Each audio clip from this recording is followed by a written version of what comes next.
first thing I would ask is just tell me a little bit about yourself, your experience, how long you've been in Kirksville, what you do for a living, that kind of thing. Well, actually, I'm retired. This is my third year of retirement. I moved to Kirksville in 1966 as a student at Northeast Missouri State University, now Truman. And I finished up there, student taught in Kirksville. My first teaching job was the county north of Kirksville, Schuyler County. Taught there for 4 years. Taught in Iowa a year, and then I taught the last 30 years of my teaching in the Kirksville School District. What did you teach? Band, primarily band. Why did you decide to run for Board of Education? Well, I'm retired, and after a while, believe it or not, it gets a little boring. And education is, I had 35 years in education, and I'm pretty much invested in the school district after 30 years, so I thought, give back something to the community, I would run for the school board. Now, it's a bit of a wide open field, a lot of candidates. What makes you stand out from the pack? I guess my experience in Kirksville and my experience with education. Now, one of the things we've been wondering about is, given the economic climate, it's a tough time to be in a position like a city council or a school board, primarily because of the budget. How do you approach the topic of budget cuts? Well, primarily the assistant superintendent is the financial officer of a school district. And Kirksville is lucky that it has good buildings. I mean, its oldest building was built in the 60s, but it's been added classrooms, and the next oldest building is maybe 20-some years old, the middle school.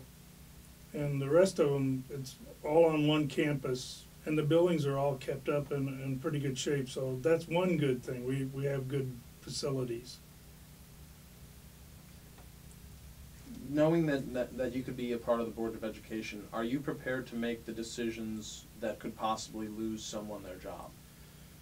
I think that Kirksville is committed to keeping its faculty. We're recognized with distinction, part of that program, and I think that they would make cuts in budgets, which they've already done. They cut everybody's budget 10% this year. But I would think they would try to keep the faculty that they have as much as possible. And the last time we had some tough financial times was about 20 years ago, and they let attrition take care of most of those problems. They just didn't replace some of the people who left or retired. I'm curious, I've asked this question to other people, but I'm curious, particularly because of your perspective.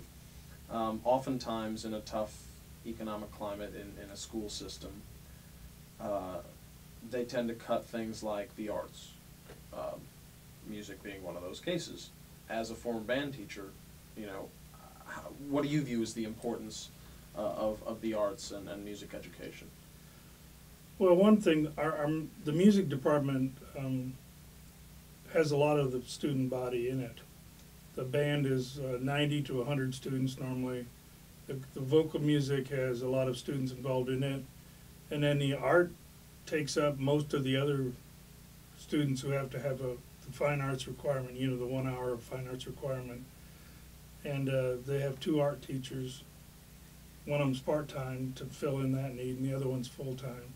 So I would think it'd be difficult to cut the arts, because then, you're going to either make all the other classrooms bigger and push the limit on those classes. Okay. In terms of just how do you balance having to keep budgets low with not losing quality in education? Well, hopefully this economic situation is not going to last forever. And a lot of the programs fundraise. And so that will continue or maybe even increase some. And hopefully that most of the programs have built up some equipment and supplies that they can continue. But Kirksville's always maintained an excellent education system. And with the universities in town, we have Moberly, Community College, and we have ATSU, the Osteopathic College, and Truman. There's a push to maintain, like in Columbia, although there's a lot more people involved in Columbia than in Kirksville, but still, as far as the population, the people aren't going to let education suffer in Kirksville. From your experience working in the Kirksville school system as long as you have, going into, if you were elected to the school board, what was one area that you'd really want to focus on improving? I think just like the other educational institutions in Kirksville, to maintain an open line of communication with the community. As a teacher, I find that there's often mistaken ideas about what's going on in the school, or and exactly what's involved. One time, we played another school at the university, and they said that the only reason we were playing them there was because they were used to playing at the universities, and that's the only reason we played there. Well, we were playing there because we had a large area wrestling tournament going on that was using all of our gyms, and so Truman allowed us to have a game at their basketball. But I had many people ask me, well, how come we were playing over at the university? Whereas there's a simple explanation that not everybody knew, that there's a tournament going on.